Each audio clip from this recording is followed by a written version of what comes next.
Kyle Smith knows him. Doug Williams knows him. Kyle knows, yeah, of Dan course. Snyder knows him. I mean, there are people in that building right. that know.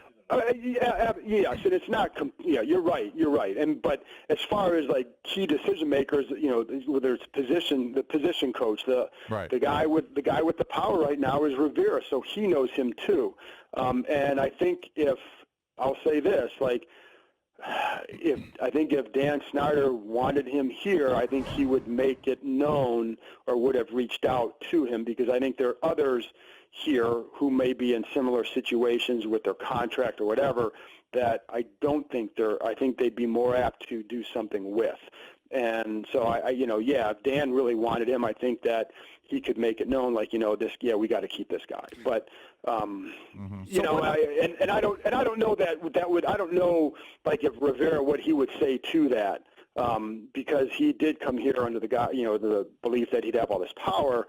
But if they haven't reached out to him, which is what I was told last night, then that's kind of telling.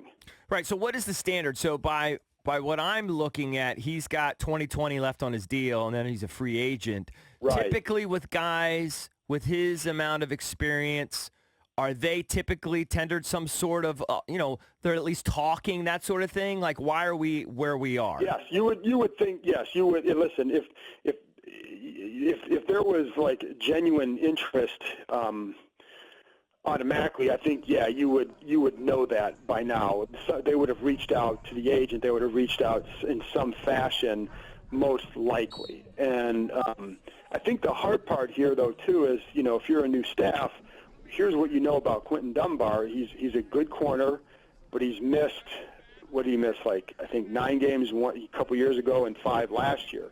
That's a lot of time. You can't, how much can you commit to somebody in that situation? But I also think, I think part of it too is not having had any contact. I think that's also part of the thing that bothers his side, is there hasn't been any contact to even address the situation. So, but yeah, you typically, in this kind of situation, if you really wanted this guy around, you would have had conversations by now. What is his reputation, John? Like, is his reputation hard worker, does all the right things, good kid, that stuff? Absolutely. Listen, I think one of the things that with Quinton Dunbar that I think guys would tell me would be just how much he studies and puts into it. I think he's the kind of guy, when you'd see all those whatever issues in the secondary, didn't usually involve 23, right? And as far as, like, him looking back at a safety and shrugging his shoulders, like, what's going on, right? Mm-hmm. Typically wasn't Dunbar doing that. He has a reputation for studying. There's a reason why he went from being an undrafted receiver to being a starting corner. You don't get there just because of talent. He's got the length, he's got the speed. That's good, but he does work. I just think that the hard part here is, he hasn't done this over 16 games. I think that's what's going to give the Redskins pause as far as automatically just saying, hey, we want to extend you right now. Right. Want to switch and just talk about the quarterback for a second. Can't talk to you and not talk about Haskins.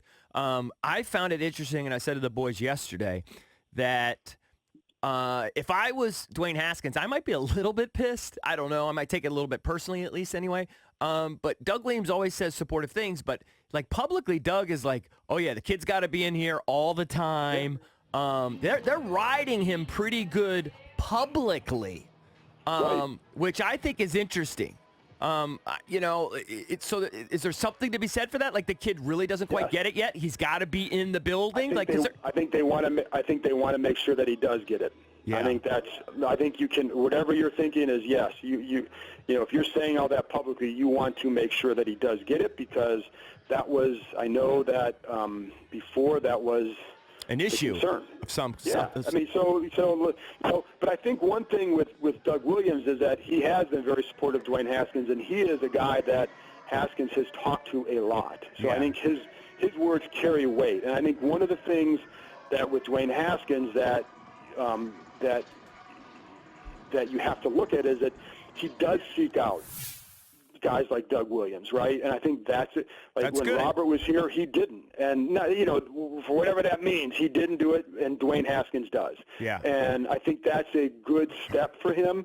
And my understanding too is by the end of the year, after a lot of talks or whatever, that he did start to get some of that stuff. So if that continues, then Dwayne Haskins and the Redskins will be in good shape. And I think they want to make sure that continues. That's why, when you've heard Ron Rivera say, he doesn't really want to commit to somebody until seeing what goes on through the spring, et cetera. And then you hear Scott Turner say, I want my guy to be first in, last out. I think they just want to establish what they're expecting from Dwayne Haskins and any quarterback, really, because you want any quarterback to be like that. Right. What about a backup plan to Haskins? What about going out and getting a established veteran? Maybe not a Case Keenum, maybe a little bit better than Case Keenum, but what do you think happens there? Give me a couple names you think are feasible. Well, it's hard to because Alex Smith factors into this too, and I know, like, whenever you talk to anybody over there, it's, I think they recognize that it's like can you really count on Alex Smith coming back? I think the answer to that is no, because nobody's ever come back from this. But the phrase you always hear is if anybody can do it, Alex can. And so I think you have to see where they feel. I think a lot of it depends on where they feel he is truly at. And you can't not address it on the hope that he comes back. I think, right. Based on... You got to make that decision in March or April. Yeah. But because he's able to be there rehab and all that, you're going to get a sense of where is this guy really at. And I think we'll know where they think he's really at based on whatever moves they make at quarterback. Right now, with whatever names, there's, a bunch of, free agent type quarterbacks, and I think the Case Keenum level is probably what you'd be looking at. That kind of range, a guy who can start and a guy who can push Haskins enough to keep him, on a certain path.